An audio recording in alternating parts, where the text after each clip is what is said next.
Jack, a middle-aged taxi driver dealing with his own struggles, gives a ride to an elderly passenger who is burdened by sorrow and the weight of past regrets. After the ride, Jack discovers the man's forgotten diary, hinting at a serious, life-changing decision he plans to make the next day. In an attempt to help, Jack reaches out to the elderly man, hoping to change his decision. But the next day, an unexpected call leaves Jack questioning everything he thought he knew about the man and his past. What started as a simple act of kindness unexpectedly changes Jack's life in ways he never could have imagined. Hi everyone, welcome back to Unveiled Narratives. Today I have another heartfelt story to share with you. "Evening, sir," Jack greeted as the passenger settled into the back seat of his taxi. The streets were quiet under the soft glow of streetlights, and the night felt unusually still. The passenger, a man in his late 60s, looked tired, his face lined with weariness. He didn't respond to Jack's greeting, giving only a slight nod toward the road before sinking into the seat. Jack noticed the silence, sensing a heavy distance in the man's demeanor. Another quiet ride, he thought, slipping into the familiar rhythm of his job. As the taxi moved steadily through the streets, Jack focused on the road, eager to finish his last ride and head home. But then, breaking the silence, he heard a faint sound from the back seat. It wasn't quite a sob, more like someone holding back tears, struggling to keep their emotions in check. Jack glanced at the rearview mirror, his curiosity piqued. The passenger, who had barely acknowledged him earlier, was now clutching a small, worn diary. Tears streamed down his cheeks as he flipped through its pages, each one bringing a brief smile that quickly faded into sorrow and regret. He had thought the passenger was just another quiet face in the back seat, but now he could see the weight of something much heavier. His grip on the steering wheel tightened as he wondered, should I say something? Or would that just make things worse? The elderly passenger hadn't asked for help, but the sadness in the air was impossible to ignore. Jack glanced at the rearview mirror, hoping for the right moment or the right words, but neither came to him. His eyes shifted to the water bottle sitting in the cup holder. Without overthinking, Jack picked it up and extended it toward the back seat. "Here, this might help," he said gently, keeping his tone casual. The passenger looked up, startled, quickly wiping his tears with his sleeve. Jack turned his eyes back to the road, pretending not to notice. After a brief pause, the elderly man accepted the bottle with a quiet, "Thank you," his voice raspy. He unscrewed the cap and took a few small sips, his trembling hands giving away the emotions he was trying to hide. The silence in the taxi felt heavy, weighed down by unspoken thoughts. Jack wanted to do more but sensed the man needed space. The diary, once clutched tightly, now rested on the seat beside him as he stared out the window, lost in his own world. Jack turned the radio dial, letting soft, instrumental music fill the quiet. It wasn't much, but he hoped the gentle tune and the unspoken understanding between them might bring a small sense of comfort.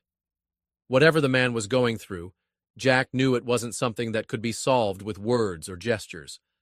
Still, he hoped his quiet presence made a difference, even in the smallest way. As the taxi neared the destination, Jack slowed down, his hands resting lightly on the steering wheel. He pulled up to the curb and put the car in park, glancing at the elderly passenger through the rearview mirror. The man remained still for a moment, as if gathering himself. Jack hesitated, unsure if he should say something, anything, to break the silence. Before he could find the words, the man opened the door and stepped out. Jack started to speak, but the passenger simply shook his head, his body language quiet yet firm, as if to say, "No need." The elder man reached into his wallet and pulled out the fare. For a moment he paused, his fingers brushing over the remaining bills, as if caught in a decision. Then, without a word, he took out everything left in his wallet and handed it to Jack. "Consider it a tip," he said softly, his voice barely audible. Jack stared at the money, stunned. It was far more than a simple tip, more than what he made in weeks. "This is too much," Jack said quickly, turning toward the man. But the passenger was already walking away, his steps slow and heavy. He didn't look back, his gaze fixed straight ahead as though he hadn't heard Jack at all. The weight on his shoulders was visible in the way he moved, like someone carrying a burden too great to share. Jack watched him disappear down the dimly lit street, his mind racing. The tip wasn't just generous, it felt strange, almost unsettling. Why would someone who seemed so lost and burdened give so much without hesitation? It didn't feel like a simple gesture of gratitude. Shaking his head, Jack turned his attention back to the car. His eyes wandered to the empty back seat, and for a fleeting moment, he could still picture the man sitting there, clutching the small, worn diary. Then, something caught Jack's eye. There, tucked into the corner of the seat, was the same diary the elder passenger had been holding so tightly during the ride. Jack's chest tightened as he stared at it, realizing what it meant. The man had left it behind. Jack froze, his chest tightening as he stared at the diary. How could the man have left something so important behind? He had clung to it like it held pieces of his soul. Jack's fingers gripped the steering wheel as questions flooded his mind. What could be inside? And why would someone so attached to it just leave it behind? For a moment, he debated. Should I look? It felt intrusive, but the image of the man flipping through its pages, tears streaming down his face, wouldn't leave him. Jack hesitated, then slowly reached for the worn leather cover. Curiosity outweighed his doubts. The first few pages revealed photographs. A family caught in moments of joy, a young boy and girl laughing, a woman with a warm, radiant smile, and the man himself, younger and carefree. Jack's heart ached as he flipped through the images. These were snapshots of happier times, now shrouded in the sorrow he had seen on the man's face. Then came the handwritten entries, raw and deeply emotional. The early pages brimmed with love and nostalgia, recounting precious memories of a life once full of meaning. But as Jack read further, the tone shifted. The joy faded into loneliness. The words grew heavier with pain and regret, each line more haunting than the last. Finally, Jack reached the last page. His eyes landed on a single, hastily scrawled sentence, written in shaky handwriting. The words hit him like a punch to the gut, their meaning sharp and final. Jack's breath caught, and a cold wave of dread swept over him. His hands trembled as he quickly shut the diary, unable to look any further. He didn't hesitate. Slamming the car into gear, Jack yanked the wheel into a sharp U-turn, the tires screeching as he sped back the way he came. His heart pounded as he glanced at the clock on the dashboard, the minutes slipping away too quickly. Every passing second tightened the knot in his chest. I hope I'm not too late, he muttered under his breath, gripping the wheel tightly as the city blurred past him. The urgency drove him forward, the diary resting on the passenger seat, a silent reminder of the man he needed to find. As Jack reached the park where he dropped the man to his destination, he jumped out of the car, clutching the diary tightly. His eyes scanned the area. The dim glow of the streetlights made it hard to see clearly, but then he spotted him, sitting alone on a bench, head bowed, shoulders hunched as if the weight of the world pressed down on him. "Sir, you forgot this in the cab," Jack said, holding out the worn diary. The elder man lifted his head, startled. His eyes, weary and bloodshot, flickered to the worn leather book in Jack's hand. For a moment, there was only silence. "Did you read it?" the elder man asked, his voice barely above a whisper. "I did," Jack replied quietly. "I'm sorry. I couldn't just leave you like that." The elder man's expression darkened, a mix of embarrassment and anger flashing across his face. He said nothing, his shoulders slumping as he stared down at the diary. Jack sat beside him, leaving a respectful distance. He could feel the man's hesitation, his inner battle written all over his posture. Jack took a step closer, his voice steady. "I know it's not my place, but I couldn't walk away after what I saw." The man didn't respond immediately, his gaze fixed on the diary as if lost in thought. Finally, he muttered, "When my wife was alive, she always told me to be there for the kids. I didn't listen. I was too busy with work, my ego. Now they won't even take my calls." Jack's chest tightened as he heard the elder man's regret. He understood the sting of lost time, the weight of guilt. "I get it," Jack said quietly. "I lost my wife, too, a few years ago. I thought I'd never get up again." He paused, his voice catching slightly. "But then I looked at my daughter. She needed me, and I realized my wife would want me to keep going, for her and for the life we built together. She'd want me to live, not give up." The elder man looked at Jack, his eyes glistening with pain. "I've lost everything," he muttered, shaking his head. "I have no reason to keep going." Jack leaned in, speaking gently but with conviction.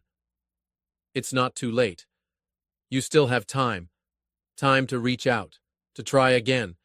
If your wife were here, what do you think she'd say? I bet she'd want you to fight, not give in."